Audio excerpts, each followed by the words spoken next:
Assalamualaikum warahmatullahi wabarakatuh. Saya Muhammad Fahmi Hafiz, guru SMK Trisukses Natar Lampung Selatan, jurusan Multimedia atau Desain Komunikasi Visual. Saat ini saya mengajar mata pelajaran Teknik Pengolahan Audio Video yang merupakan salah satu mata pelajaran produktif di kelas 12 SMK. SMK Trisukses Natar saat ini menerapkan kurikulum Merdeka Pilihan 1, yaitu Mandiri Belajar. Pilihan Mandiri Belajar merupakan kebebasan kepada satuan pendidikan saat menerapkan kurikulum merdeka, beberapa bagian dan prinsip kurikulum merdeka tanpa mengganti kurikulum satuan pendidikan yang sedang diterapkan pada satuan pendidikan PAUD kelas 1, 4, 7, dan 10. Salah satu pasangan kompetensi dasar dalam pelajaran teknik pengolahan audio video adalah menganalisis teknik pergerakan kamera saat pengambilan gambar bergerak atau perekaman video KD 3.3, serta mampu menerapkan teknik pergerakan kamera berdasarkan ukuran atau framing dan sudut pandang atau angle kamera, itu adalah KD 4.3. Pasangan kompetensi dasar ini merupakan kompetensi dasar penting sebelum siswa membuat produk-produk film berupa film pendek, iklan layanan masyarakat, iklan komersial, film dokumenter, dan lain sebagainya. Di tahun pelajaran sebelumnya, siswa SMK saya terlihat sudah menguasai kompetensi dasar 3 dan 4.3. Akan tetapi, jika diuji tertulis kompetensi tersebut, yaitu penilaian akhir semester, nilai yang didapatkan siswa belum memuaskan. Umumnya, sebagian besar siswa memiliki nilai ujian di bawah kriteria kenutasan minimum atau KKM yaitu 75. Hal ini membuat saya prihatin. Seingat saya ketika dijelaskan materi tersebut, mereka tidak banyak bertanya sehingga saya anggap mereka telah menguasainya. Akan tetapi, nilai yang kecil ini membuat saya prihatin. Ketika kurikulum Merdeka Belajar hadir pada tahun 2021, saya mendapatkan informasi pentingnya pembelajaran berdiferensiasi diterapkan pada siswa SMK. Pembelajaran diferensiasi sebaiknya diterapkan di kelas karena masing-masing siswa SMK memiliki karakteristik yang berbeda-beda. Terdapat berbagai macam peserta didik yang memiliki tingkat kesiapan belajar, minat, bakat, dan gaya belajar yang berbeda satu dengan yang lainnya.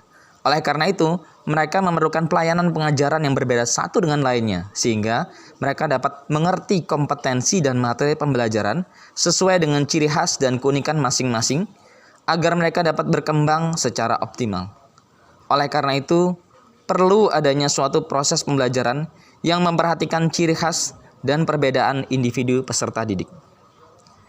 Tetapi, saya merasa hal ini susah diterapkan di kelas, karena majemuknya siswa di kelas. Kalau saya menerapkan pembelajaran berdiferensiasi, maka saya merasa harus mempersiapkan banyak hal. Saya merasa agak berat menerapkan hal ini. Setelah membaca literatur pembelajaran berdiferensiasi dari Kemdikbudristek RI, berdiskusi dengan teman-teman,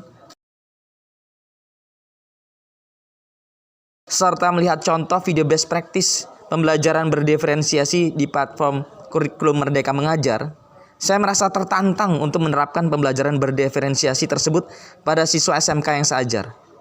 Di tahun pelajaran ini saya mencoba menerapkan pembelajaran diferensiasi dalam pasangan kompetensi dasar 3.3 dan 4.3 atau materi bidang pandang dan sudut pandang gambar bergerak yang nilainya kurang memuaskan pada siswa tahun pelajaran sebelumnya. Saya akan menerapkan pembelajaran berdiferensiasi dimulai dari pasangan kompetensi dasar ini. Carl A. Tomlinson, seorang pendidik pencetus pembelajaran berdiferensiasi, menjelaskan bahwa keragaman peserta didik dipandang dari 3 aspek yang berbeda, yaitu kesiapan belajar, minat, dan profil atau gaya belajar. Panca indera memainkan peranan penting dalam belajar. Ada yang dapat belajar lewat pendengaran saja atau auditory, ada yang harus melihat gambar-gambar atau ada yang cukup melihat tulisan-tulisan saja atau visual. Namun ada pula peserta didik yang memahami pelajaran dengan cara bergerak, baik menggerakkan hanya sebagian atau seluruh tubuhnya atau kinestetik. Ada juga peserta didik yang hanya dapat mengerti jika ia memegang atau menyentuh benda-benda yang menjadi materi pelajaran atau yang berhubungan dengan pelajaran yang sedang dipelajarinya. Sebelum pembelajaran kompetensi dasar 3.3 dan 4.3 dimulai, saya mencoba menggali gaya belajar siswa. Apakah mereka termasuk visual, auditory, atau kinestetik? Saat ini saya hanya mengobservasi dan menganalisis gaya belajar siswa, tidak mengobservasi kesiapan belajar dan minat belajar. Di akhir pembelajaran, saya akan merefleksi kelebihan dan kelemahan, hanya mengobservasi gaya belajar saja. Di tahun pelajaran yang akan datang, saya akan berusaha mengobservasi gaya belajar siswa, kesiapan dan minat siswa. Saya mengobservasi gaya belajar siswa, yaitu dengan memberikan beberapa pertanyaan yang bisa dijawab via Google Form. Saya memanfaatkan akun belajar ID saya yang telah diberikan Kemdikbudristek RI untuk membuat observasi gaya belajar siswa via Google Form. Pertanyaan observasi gaya belajar saya adopsi dari website akupintar.id. Ada sekitar 30 pertanyaan yang bisa diambil dari website akupintar.id. Akan tetapi, saya hanya mengambil 10 pertanyaan. Semoga 10 pertanyaan tersebut bisa mewakili observasi gaya belajar siswa.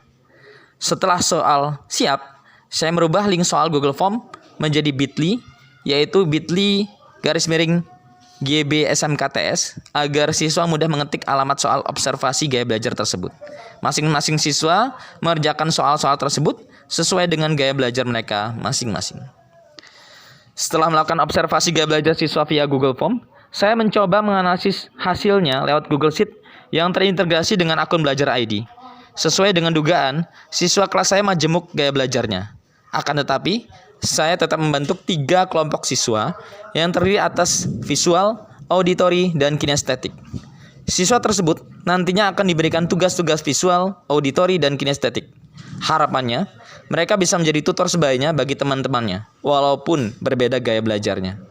Setelah kelompok belajar tersebut terbentuk, saya menugaskan kelompok-kelompok tersebut untuk mencari literatur di internet tentang materi bidang pandang dan sudut pandang gambar bergerak.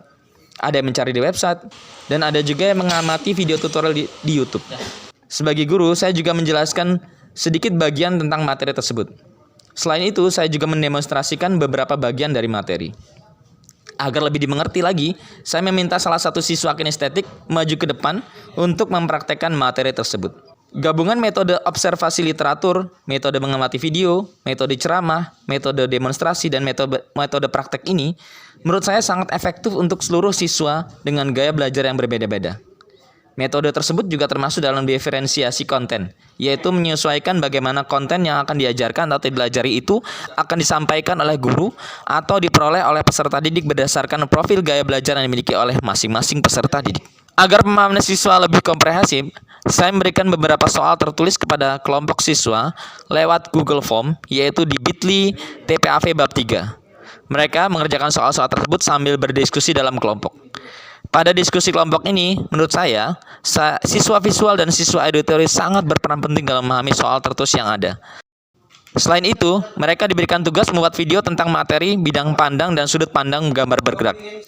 Pada pembuatan tugas ini, siswa kinestetis berperan penting sebagai pelaksana pembuat video. Ketiga tugas tersebut dikerjakan berkelompok sehingga mereka semakin mengerti dengan materi yang akan mereka pelajari. Selain itu, kolaborasi dan komunikasi semakin terjalin erat di antara anggota kelompok dalam memahami materi bidang pandang dan sudut pandang gambar bergerak. Tugas-tugas tersebut merupakan penerapan dari pembelajaran diferensiasi proses.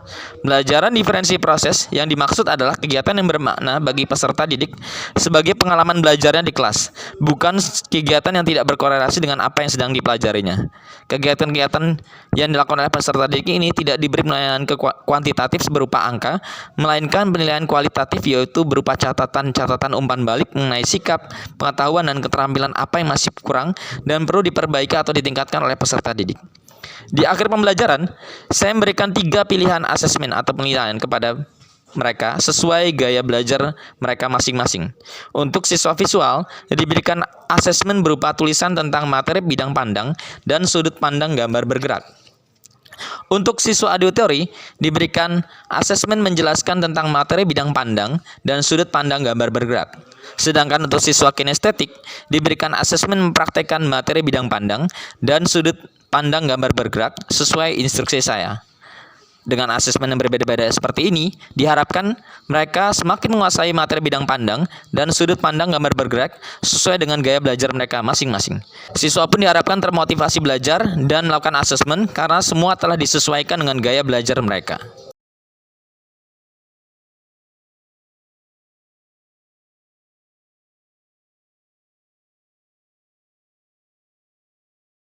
Demikian video best practice dari saya. Terima kasih. Semoga bermanfaat. Wassalamualaikum warahmatullahi wabarakatuh.